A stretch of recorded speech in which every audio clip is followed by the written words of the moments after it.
Welcome to the Entrepreneur Exchange on the Mesh Podcast Network, a monthly conversation about startups and small business with ideas, tools, and advice to operate your business more effectively. On today's show, we're getting into the holiday season, so guess what? It's time for our annual Business Lessons from the Movies Podtacular edition, where we'll be joined by the founders of the Footcandle Film Society, Jackson and Chris Frye. We're going to give you some movie ideas to make it through the holidays. Now, usually we say with a minimum of conversation with your in-laws, but it's a weird time out there. You just might need some movie recommendations just to get through the holidays and have something to do. So we've got them for you. And we'll also share some of our small businesses of the month that you should be checking out at the end of the podcast. Welcome. My name is Jeff Neuville. I'm your co-host, and I'm the director of the Small Business Center at Catawba Valley Community College in Hickory, North Carolina. I'm joined by my co-host, Gary Muller, who is the Dean of the School of Business, Industry, and Technology and Fine Arts at Catawba Valley Community College. Gary, I'm never going to get your title correct because it's way too long, but welcome. How you doing? I'm doing great, and you're doing really well with the title. Of course, it keeps adding every time we talk, so that's really feels good. Well, one of the business lessons I've always learned is it's cheaper to give people a title than a raise. So I hope that you're finding a way to get both, man. No, the community college. So your first part of that is the right answer. So I have many words behind my name, none of which mean a lot, except it's important. Our school, what we're doing with our students. Well, it's you're getting toward the end of the semester, which. On the one hand, you can see the light at the end of the tunnel, but I know that there are some exams and things that you and the people at the college have to get through. So I hope that you're going to be able to get to a point where you can enjoy the holidays soon. Hoping to do that. And we are very excited. We're finishing our 14th week out of 16 in the semester. And we literally have been counting the days to the end of the semester and the weeks to the end of the semester because we kept saying the longer we can go through the semester without having to shut down or do something, the better we're going to do for our students. And very proud of our faculty and our students that have worked hard to do everything we've asked. So I feel great that we're going to finish this semester. And the best thing I can say is we're teaching every class the way we have in the past. If it's been a seated class or a hybrid class, we're teaching it that way. And we've been very fortunate in the very difficult challenges that we're facing. But again, thanks to our faculty and students, they've all stepped up. Yeah. Well, we're taping this in early December, and we're also very happy that Chris Frye and Alan Jackson with the Footcandle Film Society can join us again. Fellas, are you guys out there? Yeah. Absolutely. Glad to be back. We are both here and very happy. How many years has this been? We've been doing this now?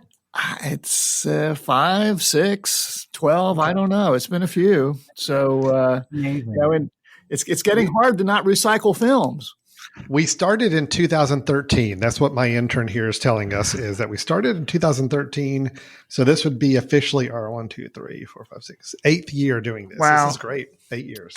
Well, and it's always one of our favorite shows because we get to spend time with you guys. I like movies. Gary likes movies. You guys are founders of the Footcandle Film Society. And also you have your own podcast that talks about films as well that people should be checking out on the Mesh. They can find it on Apple Podcasts, Spotify, all the other places as well. Is that correct? Absolutely. That is correct. It's Footcandle Films on the Mesh Network. And we put out, I think, 2 episodes a month where we talk about recent reviews of films and also some news of upcoming productions. It's been a little tricky this past year with movie theaters not really being open or a lot of new movies not coming out to them. So it's been a little more challenging, but we found some interesting films to discuss over the past year. And we'll have a few to share with you today as well. Well, our premise is, we all enjoy the holidays. We wish that we could be spending time with our family and friends and going to parties and all that sort of thing. But we also recognize that we're going to have some downtime. We're going to need some entertainment. And we want to make some recommendations to you on movies that provide some sort of business lesson. They don't necessarily have to be a business movie, but hopefully we can find some sort of business lessons out there for our listeners as we go through. So that's sort of what we've tried to do and what we'll try to do today. So we're going to take turns talking about some movies that we've seen or that we like that we'd recommend that you consider checking out over the holidays. So Alan, Chris, which one of you wants to take the first swing at it? I'll go first. So my movies, I'm going to recommend 2 today, and then I do have a recommendation because I know when I come on this show, we do a small business of the month for the podcast. So all of my picks this episode are going to have a theme, and I'm not going to reveal what that is, and see if my co-host can kind of guess what that theme is. I think you can do it. So my movie is the first one I'm going to recommend is a comedy that came out this past year. It's called American Pickle, and it stars Seth Rogen. And he is an immigrant worker at a pickle factory who is accidentally preserved for 100 years and wakes up in modern-day Brooklyn. So it's a fun movie. Seth Rogen actually plays 2 characters, both the guy who falls asleep for the 100 years, and then he plays a long-lost relative in modern-day Brooklyn. So he plays a dual role. So that in itself is fun. But and I have to give credit to Alan because we were talking before we started recording, and he actually gave me kind of a cheat sheet for some of the entrepreneurial lessons that are taught in this movie. And I'm getting the cheat sheet from a website called Rising Innovator.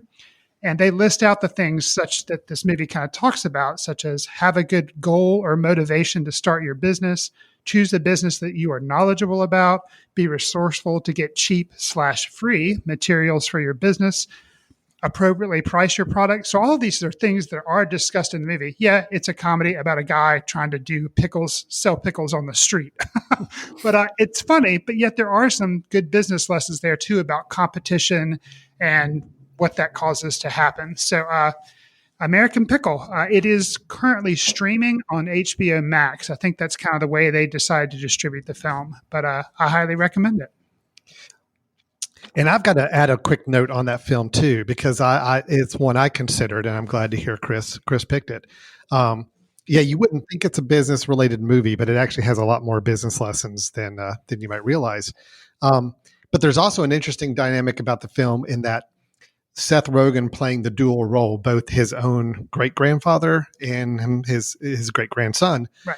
You know, the great grandfather had a very different work ethic that he brought to the table from his time period. And he's clashing with his great grandson, who has it's very much this online startup mentality. He's got a business he's wanting to start up, but he's he's in a stuck spot because he's, jokingly, he's spending more time thinking about the font for his logo of his business than he is the actual business itself. So the film does an interesting thing of kind of showing a little bit of a different work ethic style between these 2 generations and what they can actually learn from one another and how to do business better. So, yeah, it has some interesting lessons in there for sure. I'm always impressed of how much Seth Rogen is working and that he sort of plays the stoner on a lot of these things, but yeah, he seems very ambitious and does a lot of things. So good for Seth Rogen. Have either of you guys seen this movie, An American Pickle? I'm not. I've not yet seen it, but I will look for it. Yeah. Yeah. I think it's worth a watch. It's an entertaining film, I think. And there are some interesting messages about family and tradition and all of that in there too. So yeah, it's a good pick, Chris. And it's PG-13 too. So there, are some, crude humor and stuff, but it could be okay for the family, PG-13. So yeah. Okay. I would expect it to be at least PG-13 with Seth Rogen. I know. It's kind of amazing. It is. It's a rarity. I think we're going to all be ponying up for HBO Max at some point in time. After the announcements recently, yes, I believe that's the case. So a lot of new movies movie theaters are going to be in a tough spot next year. But that's a topic for Footcandle Films podcast to be discussing in the future. I encourage everybody to listen to that and hear us talk about the state of movie theaters in America. So yes. All right. Well, Alan, what's your first recommendation of the day? So I also have 2 films to recommend, and I really am debating which one to bring up first. Because and do you have a theme like I do? No, there's no theme. No, Yes. this is completely random picks. Okay. Let me bring up the more traditional one first. This is the one that I think is has some clear business messages in it. The film is Ford versus Ferrari, or Ford v Ferrari. I hope I'm not stealing anybody's thunder if you've seen it, either of you guys. Yeah. This is a film, probably one of the last films I saw in the movie theater as well, by the way. So back in, I think, January or so of this year. It's starring Matt Damon and Christian Bale, and it's basically talking about the Ford Motor Company and their scheme to reinvent the company while also engaging in a bitter rivalry with the Ferrari car manufacturer. And the whole plot of the film is that it's trying to figure out how to win the Le Mans race, which is the big endurance race that was very popular at the time. This is back in the 1960s. And the film really does a lot of exploration about what it takes to think differently about your business, your product, and who you are as a business. And even to the point of kind of cutting out as much of the red tape and over management that can happen sometimes in a business setting to get down to the root. What is the issue? What is the thing we're trying to solve? And how can we flatten our decision-making process to get to a really, really great outcome? And I think it does a good job with that, because there's even a key scene in the film where the Ford Motor Company, you just see, has just so many people involved and so many managers and so much reporting structure that when they brought on the Matt Damon character who played Shelby, Carol Shelby, a car designer, to come in and help, basically they just stripped that all out and said, look, Shelby's going to come work for us, but only if he can just report directly to Mr. Ford. Like, he wants to work directly, and he wants to compile his own team, and he wants to do it the right way. And that's what actually ended up being more successful for them. So I thought it was good. It's talking about, making sure you're not just throwing a whole lot of new technology at a problem if there's not a simpler way to solve it, how to flatten that decision-making process, and then learning from others, because the Matt Damon character and Christian Bale character both had to bring together a very different work style and thought processes to solve a problem. And I think it's a great example. You could say the film ended without them maybe not necessarily being 100% successful in their goal, but from where they started in the film to where they ended, it certainly was a very nice, positive movement for them. So, Ford v Ferrari, I think is a good film, and some great messages in there for the business community. I think that's a good one. Yeah, I do too. Okay. And I'm sad to say I've not seen this one yet. I mean, it was on my list of movies to see. Is it streaming anywhere, or do I need to chunk out a little bit of money to produce it, or what? I don't know where it's streaming, but I know it is available online to watch. I just don't know if it's streaming, like, as part of a subscription service, or if you have to plunk down $3-4 to rent it and watch it. But it is absolutely available to watch on Amazon, Apple, all those typical places. I believe it's on HBO too right now. Okay, good. Yeah, that's right. I think HBO is grabbing up most of these films these days. So Jeff, it's a really good film. I think you'd enjoy it. It's entertaining. Acting's really good in it, and it's some great cinematography of the car races as well. So really well done. So okay, good deal. That's moving higher on the list. Okay, good deal. Awesome. All right, Gary, what's your recommendation? Well, I think this will be high on your list too. Actually, it comes from my wife, one of our great listeners and fans. Devil Wears Prada. Going way back. Okay. And she said, that's got a real strong business theme, obviously, with Meryl Streep and Anne Hathaway. And of course, Meryl Streep's that tough, hard-nosed business person, and kind of ruthless, kind of cold, which is, I think, a theme that we should look at and say, hey, that's probably not necessarily the way we want to run our businesses. And then also looking at Anne Hathaway, where she really doesn't want to be in the business, gets the job, and then becomes part of the culture of doing what you need to do to move forward. And I guess till near the very end, I don't know if she's necessarily going to become Meryl Streep's character, Miranda, but she's because she stops short of that and kind of doubles back and says, "Hey, this isn't where I want to be." But I thought it was pretty good from a business theme. It's a good movie too, entertaining. Okay, and that one was a pretty popular movie and well recognized. You got some top name actors out there. Yep, Yeah. A lot of folks. Emily Blunt, Stanley Tucci. I'm looking at my notes, but a lot of folks. But I thought it was it's obviously got. If you're not thinking from a business standpoint, you're not necessarily thinking about it as we're talking about it today. But it does have a lot of business themes. And I get my other ones. They're kind of both about leadership as much as they are about or bad leadership and what it can do to your organization. Yeah. So I do have a theme. I shouldn't have said that. Gary, that's a film that when I remember when it came out, I really had no interest in seeing it. Didn't sound like something I would enjoy, but I was actually really pleasantly surprised at how much I did enjoy the film. And and I think it really is. The performances are great, but the whole idea of leadership and styles of leadership and working in a collaborative environment was really interesting. Yeah. And I had the same thought, if Tammy didn't say, "Hey, we need to go see this because she likes Meryl Streep," we probably wouldn't have, or I probably wouldn't have gone. And I thought the movie was good. I enjoyed it. Yeah. Okay. I think that's a good recommendation. All right. I appreciate that. Thanks, Dad. I've got two films as well. No theme intended, but the first film that I would recommend is a 2019 documentary called American Factory, which actually won the Academy Award for Best Documentary. And it's about a Chinese company that purchases a shuttered General Motors plant outside of Dayton, Ohio. The business is called Fuyao Glass America, and they make windshields for cars.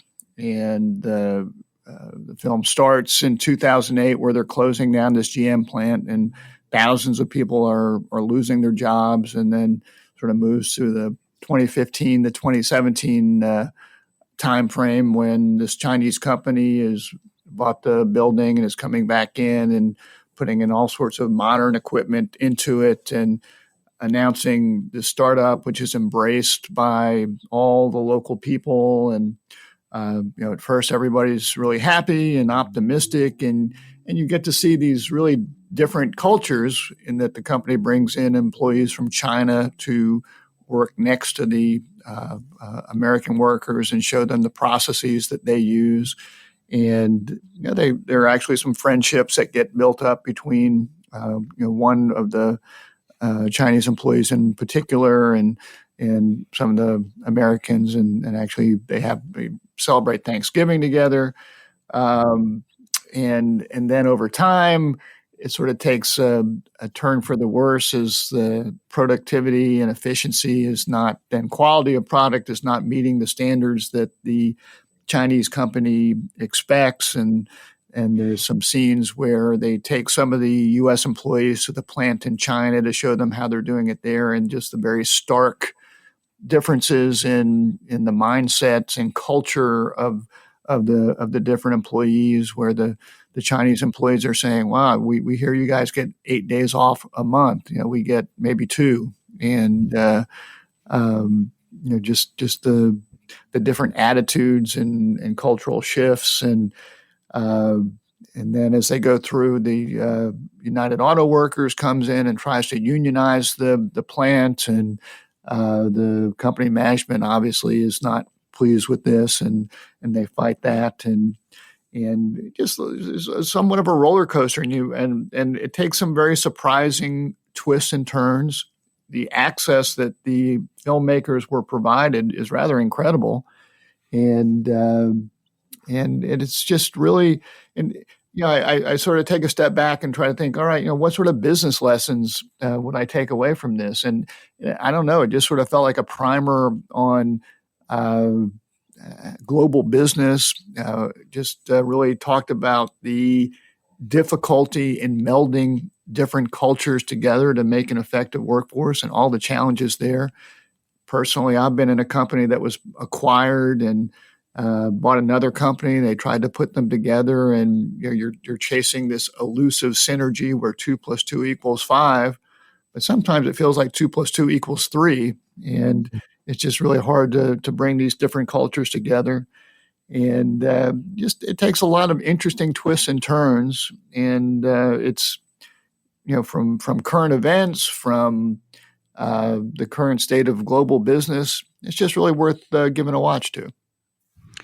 Yeah, I think it's a really good documentary. I think there's a reason it was selected for an Oscar. It's kind of a documentary style version of something like Gung Ho, that comedy from a while ago. I think Alan may have recommended that. I think I did. Yes, that was a previous edition. recommendation. I think the parallels are almost creepy.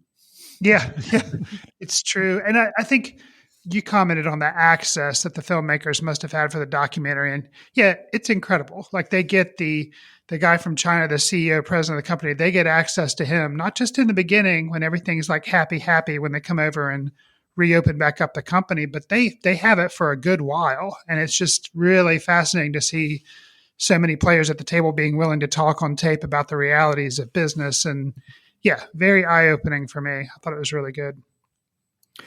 And this one is available on Netflix, and it was actually produced by the company that Barack and Michelle Obama started, their production company. I think it might have been the first film they produced. And I think there's also maybe a 10 or 15 minute interview where they're talking with the directors of the movie as well. So that's all out there on Netflix. And I can't say that it's going to be an uplifting movie, but it's just worth watching. Great. That's what I got. That's one I need to catch up on. It is now grown on my list as well, Jeff. So thank you. All right. Well, let's go around the cycle again there, Chris. You got another one to share with us? Yes. This time my film is going to be a documentary. It did come out in 2020. It's called The Donut King. And as you might imagine, the documentary tells the story of Ted Ngoy. He's a Cambodian refugee who comes to the United States, and it tells the story kind of, fate, love, survival, hard knocks, and redemption. So kind of your basic story arc that you would normally see in like a narrative film, but this is in a documentary. And I really enjoyed it because it not only told you about his entrepreneurial spirit, about coming to America, and he was working a job, but he smelled donuts. And he's like, this smells amazing. He went over, he had a donut. And he's like, I want to learn how to do this. And he's like, I want to buy the company. They said, no, you should go learn from this other donut making company in California first, and then maybe consider opening up your own place. And that's what he did. And he ends up, I won't give away too much of the story, but he ends up not only starting his own business, but also giving away for other Cambodian refugees in the California area. When they come to the country, he helps them start their own donut business, kind of teaches them the ropes and lets them take off. And it was so successful out in California that actually when Dunkin' Donuts originally tried to go out to California and start their spread of donut shops there, they couldn't break into the market because the family-owned Cambodian donut shops already pretty much had it locked down and everybody was loyal to them. So that was kind of interesting and eye-opening to me that was such a thing out in California. So I highly recommend it.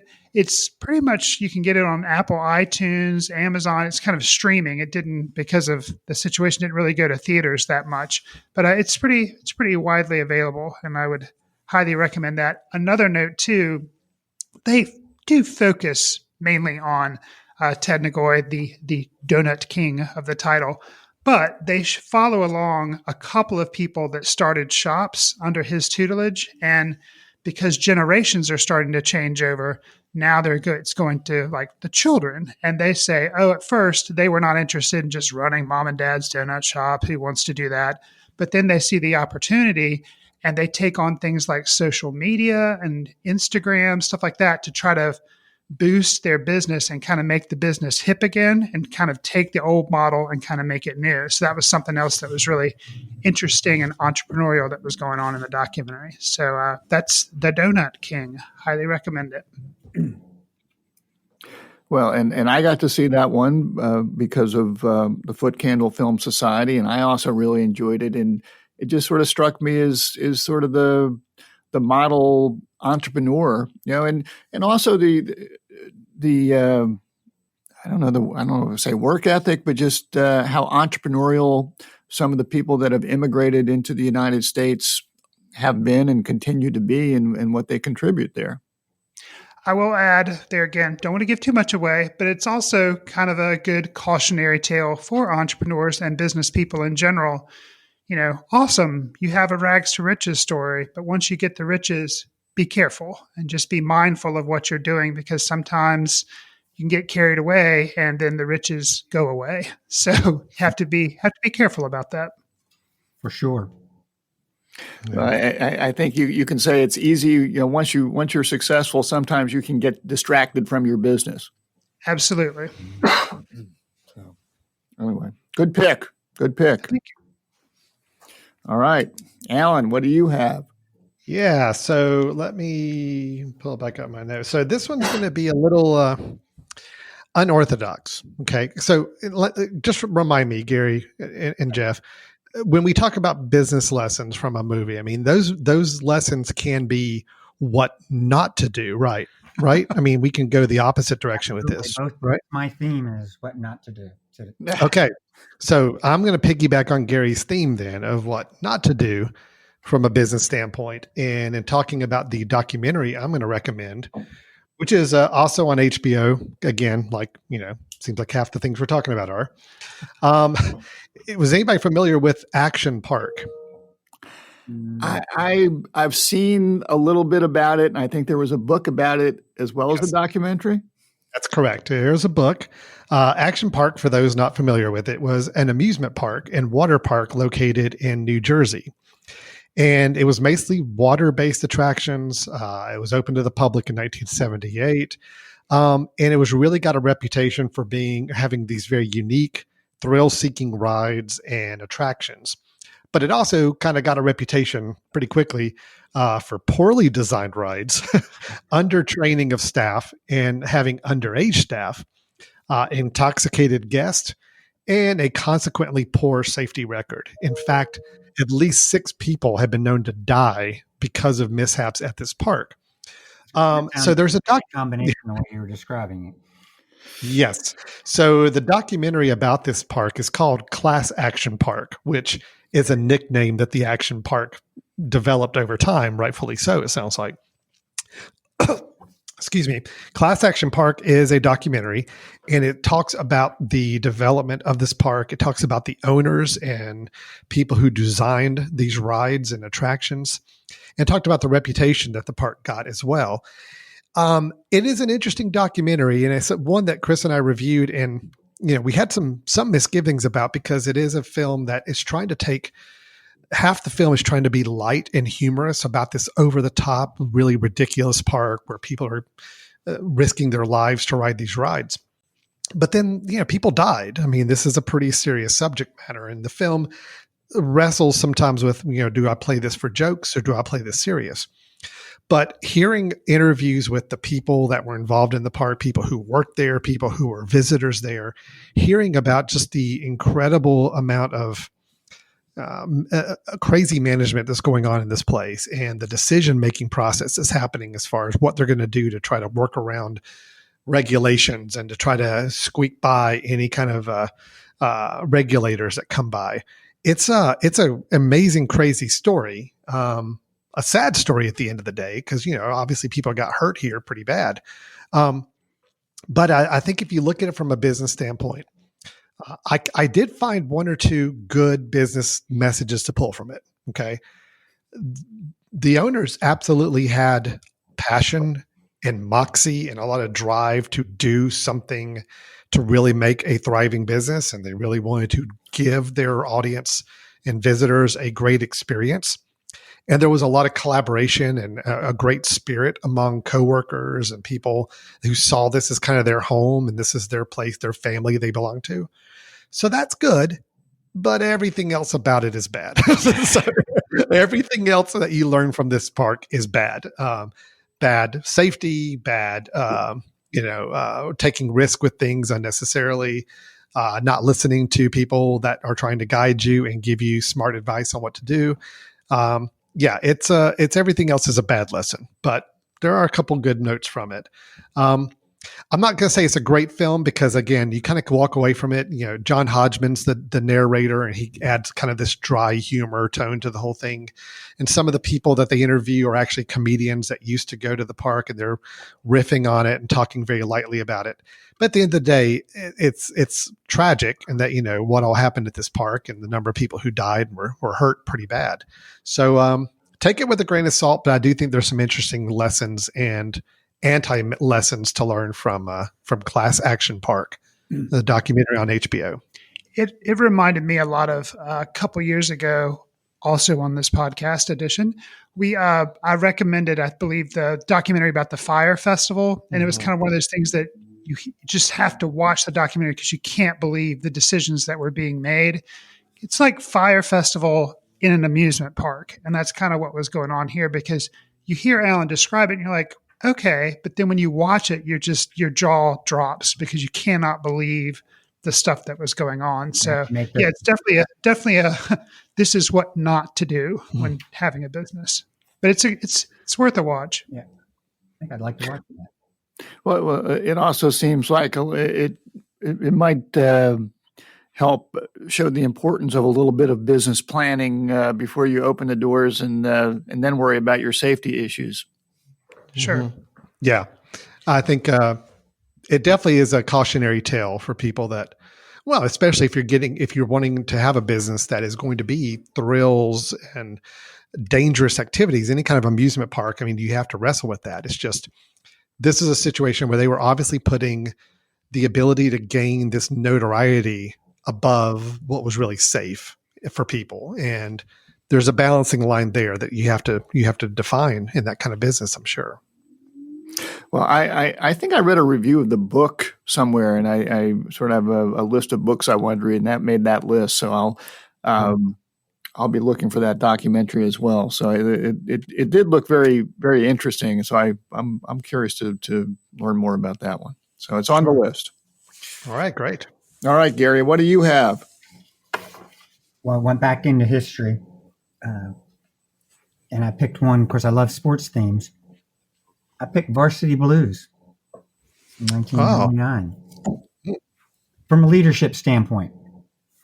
And how many people have watched it? You guys watch movies. Does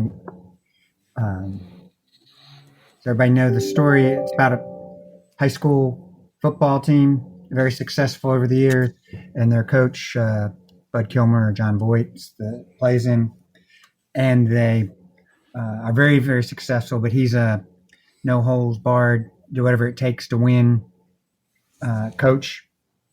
Things we've heard about many years and happens in many times, but finally things come to a head after 30 years of where he won 22 district titles, where he forces a quarterback to play and then shoot him up with some painkillers so he can go out, and then he blows his knee out, and then tries to do the same thing with the next star and James Van Der Beek, I think that's how you pronounce it. I know, I've seen him in many movies.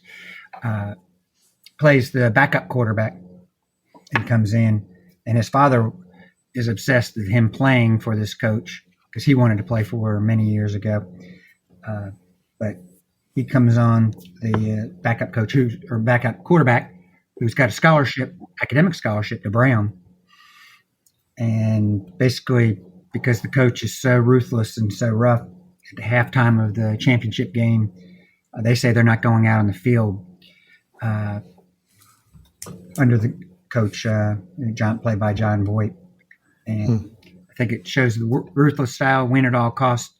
And finally, it breaks down to where the high school students, to their credit, say we're not going to play for him anymore. Wow. He stands out. He at halftime says, "Come on, guys, let's go out there, and we're going to go win for the town and all the great things that are going to come along with it." They don't go, and he kind of walks back into his office when he realizes that players won't play for him anymore. And of course, I like happy endings, so they go out there and they win the championship in the second half. Wow. So this is your mean leader theme. Yes, it's the team leader theme. Yes. So we have the theme identified now. So yeah, Gary, I've never seen Varsity Blues. Really? It's one that just kind of missed by me, but I love sports movies, so I may have to And go I back and hadn't get that. seen it till the pandemic. Yeah. Oh, wow. Okay. I started watching and I said, hey, this is pretty cool. Kind of like my Titans movie with Denzel Washington. Oh, Remember the Titans. Yeah. Yeah, absolutely. Absolutely. But it really is a good movie, quite honestly. It was entertaining. And it had a good theme. I mean, John Voight's a ruthless coach, and you hear about those things in real life. And finally, since it's a movie, the players are able to turn on him and go out there by themselves and win it. Probably would only happen in a movie that they could do that part. Well, the way things are going, we don't know if football season is going to continue, so we might have to watch that to get our football fix. Well, you certainly know my Wake Forest team actually was pretty decent this year, other than losing to Carolina, which we always do. We haven't played in 3 weeks because of the pandemic. No, my poor son goes to UNC Charlotte. They've had a worse time than that, so it's hard to get your football in. But at least we're giving you your football movie fix, and you can also learn a few leadership lessons there. Exactly. All right. Well, my last film, and I'm going into the Wayback Machine, and this is a more obscure film. So I'll be interested to see if any of you are even familiar with it. But it features America's favorite actor, probably before he became our favorite actor, Tom Hanks. Back in his earlier days, he was doing some, he focused more on the comedy sort of thing, Splash, Bachelor Party. But he made a movie called Nothing in Common, where he starts to take on a little bit more of a serious type role. It's sort of a drama comedy sort of movie where he's playing a young, successful advertising executive in Chicago who's on a real good role. He's got some maturity issues. He's very successful, but pretty unencumbered in his life, and that he's able to see various different ladies and whatnot. He's sort of living the dream in the big city. Then after 36 years, his parents, he finds out, are splitting up, and his father is played by Jackie Gleason, who is sort of this cantankerous, semi-angry fellow, and does a great job with the role. And a major part of the movie is him sort of coming to grips with dealing with his parents. But there's another theme where he's this advertising executive, and he's chasing a big account, a new airline account.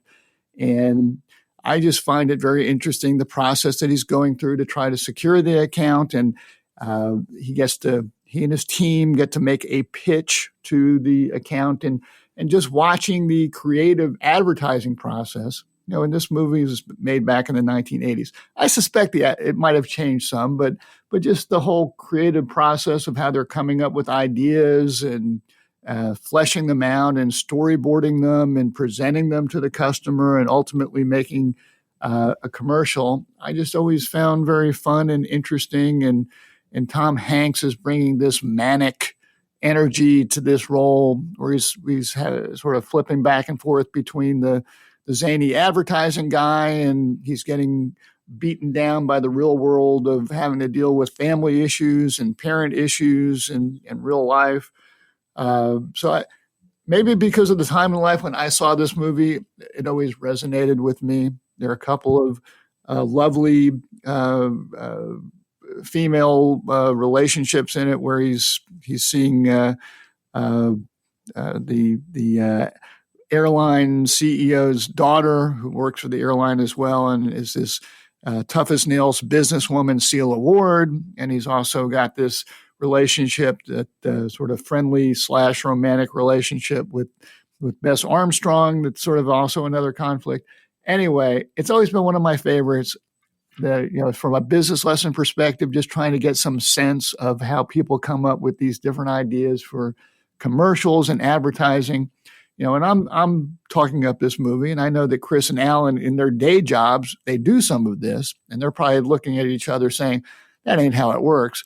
But I enjoyed it very much, and just the way the whole creative process develops for this sort of business, even back in the day. And you get to see a young, budding Tom Hanks as he's starting to take on some roles with a little bit more chops than some of the comedy stuff he did. So that's, when you get a chance, check it out.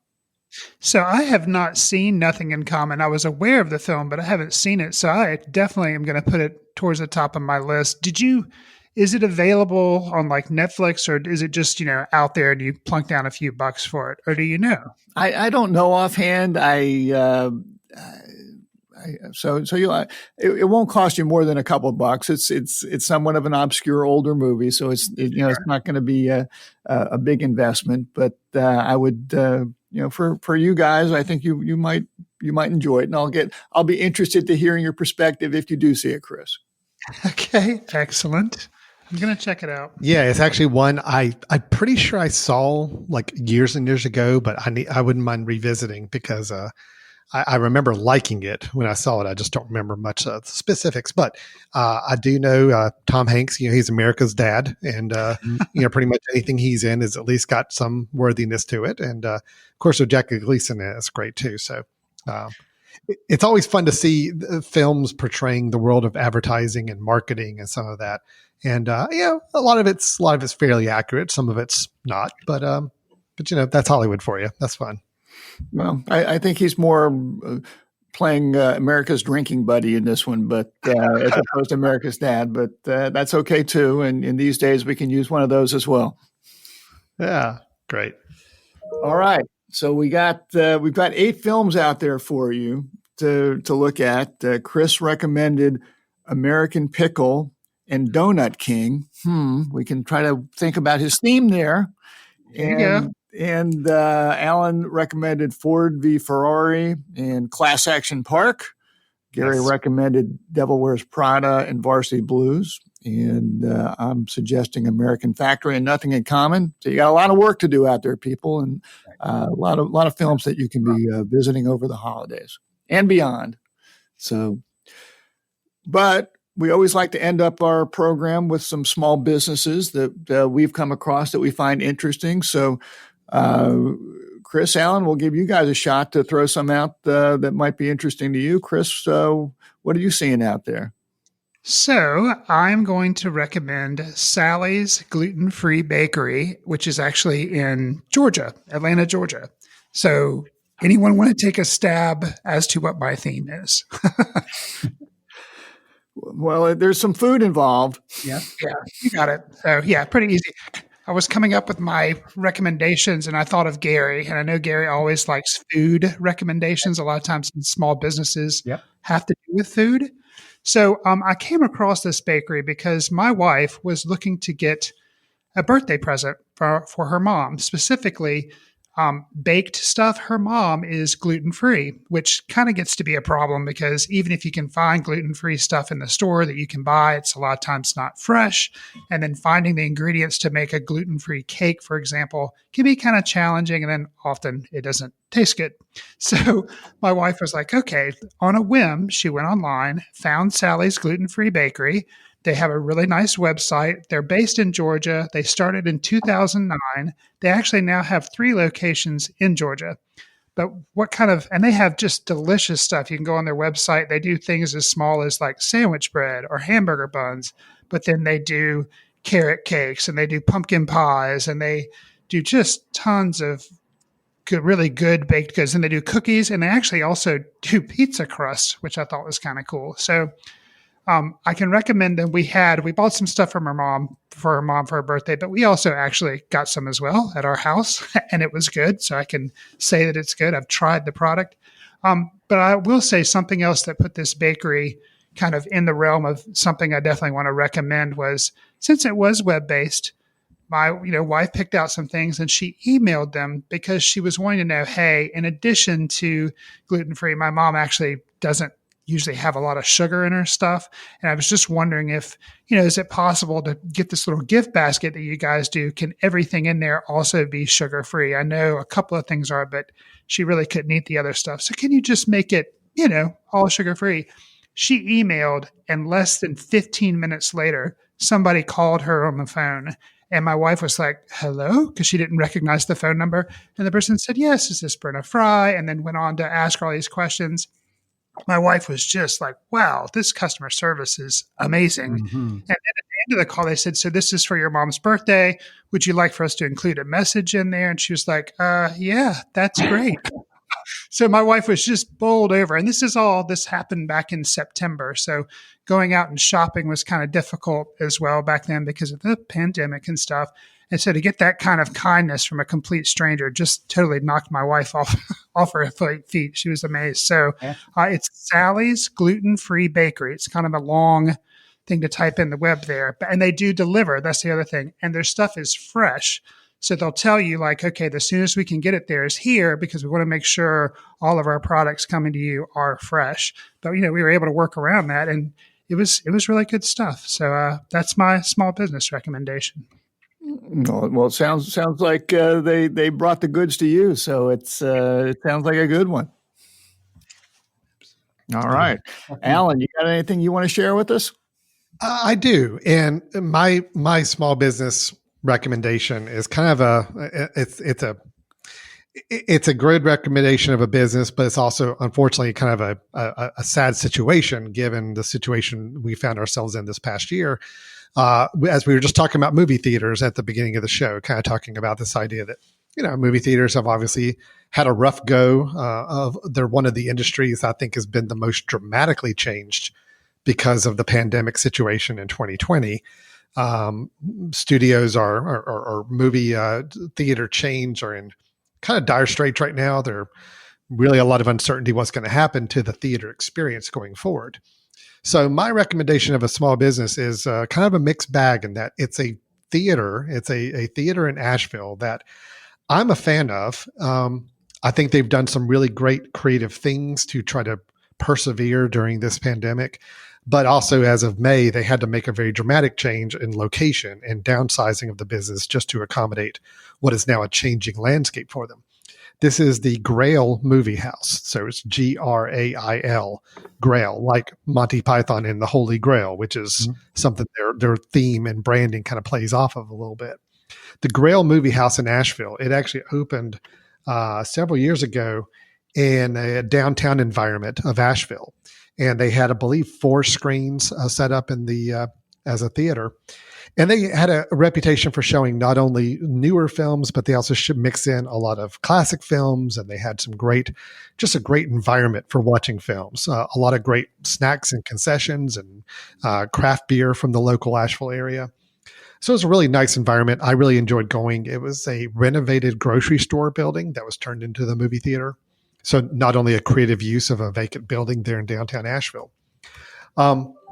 Right now, of course, with the theater business the way it is, and people are not going to the movie theaters right now en masse to see films, they had to pivot kind of early in the year, obviously, to doing a lot of their screenings on virtual online. But I really want to applaud them. And I think they've done a great job of diversifying their business to accommodate this situation. They're hosting private film screenings where people can rent the theater for a certain amount of money and just bring in their close family or people and still be social distance within the theater, but just have a very private environment. They have online film screenings. They have right now, I think about 10 or 12 films they're offering in a virtual environment for people to buy tickets for. They've even started doing what they call their pop-up Grail, which is where they're going to go and partner with some businesses in the area. And in the parking lots, they can actually put up a outdoor projection screen where people can come and enjoy a film kind of in a open outside environment. Even to the fact of selling concessions on the curbside 2 days a week, for 5-hour blocks of time, having concessions people can come by and pick up and buy. So again, a lot of things they've had to do to accommodate this strange new world we find ourselves in. So I want to applaud them for that. I think it's great. I love their branding. I love the style that they try to put forward with their cinema. Here's the sad part is, unfortunately, in May, they had to make the decision of moving out of their current space, the one they had with the 4 screens, into a single screen environment that is really just meant more for private screenings, very small environment. That's something they just had to do kind of because that's really where they needed to be. But they're still doing all these other outreach efforts to keep the theater business intact as best as possible and still give people a lot of options for watching films. So I just want to call them out. They're a small business. They're fairly, regionally local to us.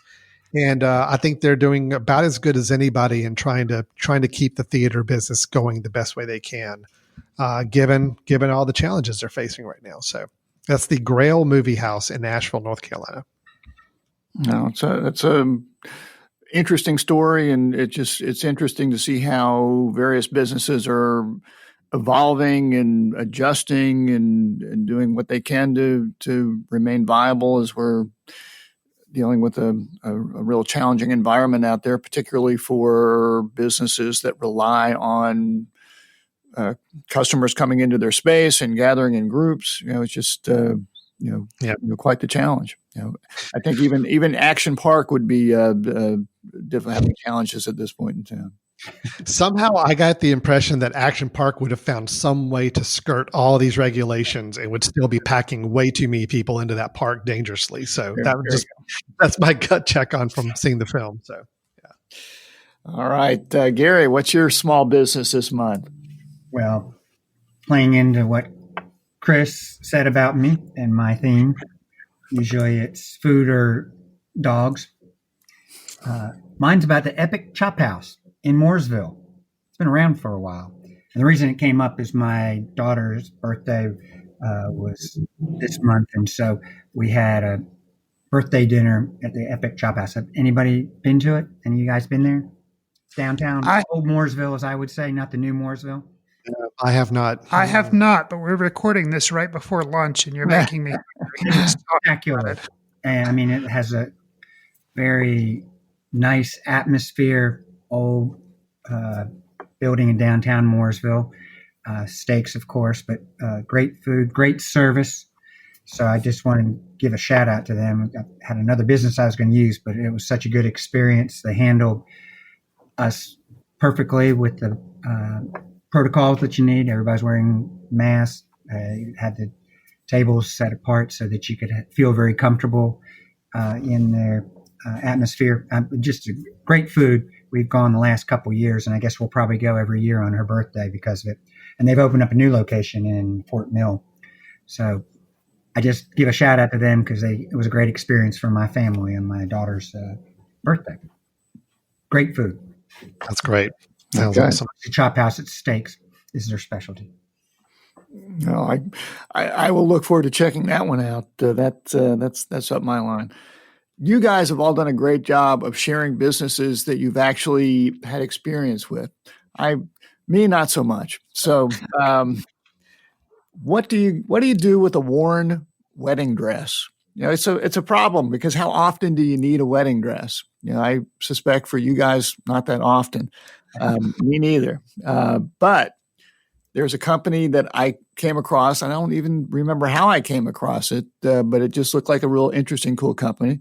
It is called Unbox the Dress, and they basically take your worn wedding dress or that of your wife or daughter or whomever, and they will turn it into keepsakes, whether it be handkerchiefs or robes or garters or pocket squares, or they've got all sorts of things. But if you have a wedding dress that is not going to see any additional service, but you want to turn it into something that might be significant for your family, you can use this company, Unbox the Dress. They started in 2016. They've been growing. It looks like it takes 4 weeks or so from the time that you send them your dress and tell them what you want to do with it. And they've got some selections that you can choose from. But it just sort of looked like an interesting, unusual business that caught my eye. And the fact of the matter is, I actually have my mother's wedding dress, who my daughter has pretty much said that she will not be using. It's still in my possession. And what do I do with a wedding dress? So I might be checking out Unbox the Dress to see what I might be able to do with it and come up with some heirlooms or ornaments or gifts or whatnot, or something that might be significant to my family. So I'll let you know how that goes, but you can check them out at unboxthedress.com. Well, Jeff, that sounds awesome. And my mom, she did a less practical approach to using her wedding dress for something a couple of years ago. She'd had it forever. She used it for Halloween and used a costume as the bride of Dracula. And that was not very practical because after that, yes, the dress was ruined. So your idea sounds much more practical. So. Well, we'll give credit to the Unbox the Dress people, but probably better than sticking a fake knife through your dress. Who knows? Exactly. Well, fellows, we always appreciate that you're able to join us around holiday time and appreciate your movie knowledge and experience and recommendations. We want to thank Chris Frye and Alan Jackson. We want to recommend the Footcandle Film Podcast, and that you look for it on the Mesh Podcast Network, where you'll find a whole bunch of good stuff. But you can find it at the mesh.tv. You can find it on Apple Podcasts, Spotify. Subscribe, visit, and check out the Footcandle Film Podcast and all the cool Mesh podcasts. If you've got a suggestion for the Small Business of the Month, you can email it to us at exchange@themesh.tv, and you'll be eligible to win our prize pack if we choose your suggestion. And again, guys, thanks. We hope that you guys have great holidays. I'm assuming you're not going to be doing a lot of traveling. We're all sort of hunkered down, so I guess we'll be watching some movies. Absolutely. That is definitely in the cards for this holiday season. So hopefully, I mean, we just threw out 8 suggestions for everybody out there to listen to. So a lot of great stuff out there, and plenty of stuff to watch. So that's what our holidays will be looking more like. So yeah, for sure. All right, Gary, any other wise words to share with folks? No, just want to wish everybody happy holidays and be safe and healthy. And we certainly look to 2021 with brighter hopes.